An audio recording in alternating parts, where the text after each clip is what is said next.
This is the first video on 7.6, Quadratic and Rational Inequalities.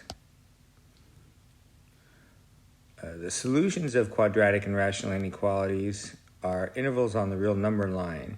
It's possible to get a single point, maybe union with an interval, but it's somewhat unusual, and so expect usually to get intervals.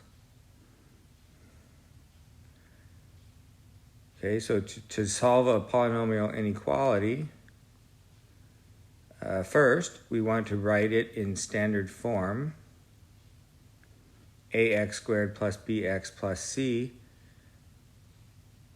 and this means here less than or greater than or equal to 0, less than or equal to 0, greater than 0, or less than 0. I just wrote them all together so I don't have to write four inequalities. Now, if this was given to you already in factored form with 0 on the right or on the left, on the opposite side as the variables, then just leave it factored. Okay, don't multiply it out to put it in standard form.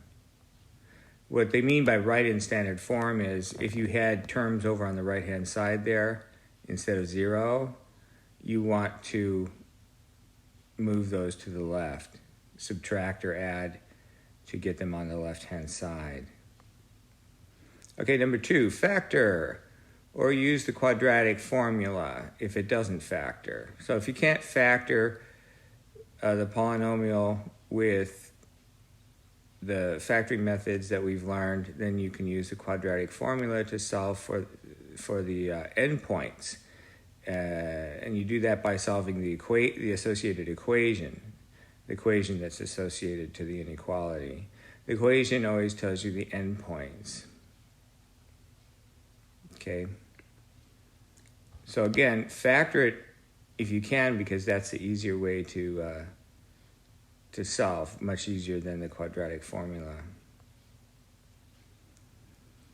Okay, then you mark the solutions of the equation on a real number line, and you use a solid dot for less than or equal to or greater than or equal to. The solid dot is actually the equal to part. And you use a hollow dot if it's less than or greater than with no equals, because the hollow dot would then mean that at that number that the hollow dot is centered on, that is not a solution of the inequality. Whereas the solid dots, those numbers are solutions. So check sample points in each interval determined by the endpoint. So between the dots that you already found, those are endpoints of intervals. Between those and on the outside of those, you check a point in each of those intervals. And then you shade in the intervals for which the sample point, for which the inequality is true if you plug in that sample point. Okay. And the shaded areas are the solutions to the inequality. So you want to draw a number line on this. If you're not, then you're kind of skipping an important step. So the last thing is to write the solution intervals with a union between them, if there's more than one, of course. Now, if there was a single point in your solution and a separate interval in the solution, then you would still write the single point union the interval. Single point you'd have to put in the curly brackets, the list, because it's not an interval. Okay.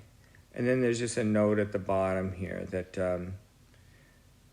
sometimes you need to simplify these things. So like, for example, if you had these, they all simplify to a single interval. And you can tell that if you graph, because every hole left by one of the intervals would be filled, like at B here, would be filled by the other interval.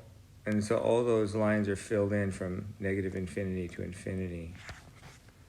Okay, that's the end of the first little video on this section 7.6.